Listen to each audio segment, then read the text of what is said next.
Revelation chapter 9. The fifth angel sounded, and I saw a star from the sky which had fallen to the earth. The key to the pit of the abyss was given to him. He opened the pit of the abyss, and smoke went up out of the pit like the smoke from a burning furnace. The sun and the air were darkened because of the smoke from the pit. Then out of the smoke came locusts on the earth, and power was given to them, as the scorpions of the earth have power. They were told that they should not hurt the grass of the earth, neither any green thing, neither any tree, but only those people who don't have God's seal on their foreheads. They were given power not to kill them, but to torment them for 5 months. Their torment was like the torment of a scorpion when it strikes a person. In those days people will seek death and will in no way find it. They will desire to die, and death will flee from them.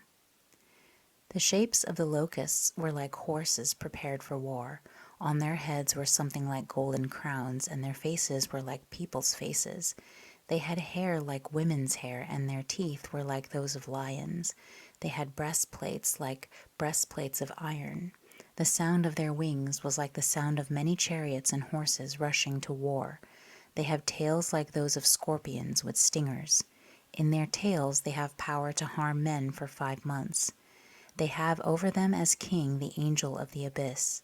His name in Hebrew is Abaddon, but in Greek he has the name Apollyon. The first woe is past. Behold, there are still 2 woes coming after this.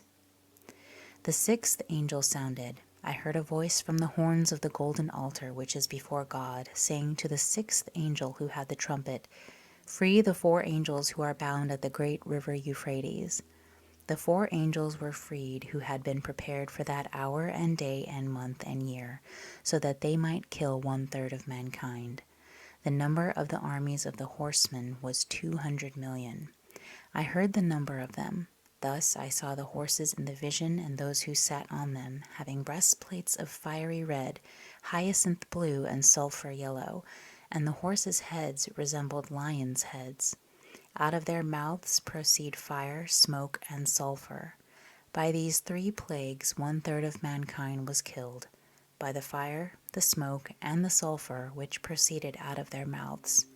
For the power of the horses is in their mouths and in their tails, for their tails are like serpents and have heads, and with them they harm. The rest of mankind who were not killed with these plagues didn't repent of the works of their hands, that they wouldn't worship demons and the idols of gold and of silver and of brass and of stone and of wood, which can't see, hear, or walk. They didn't repent of their murders, their sorceries, their sexual immorality, or their thefts.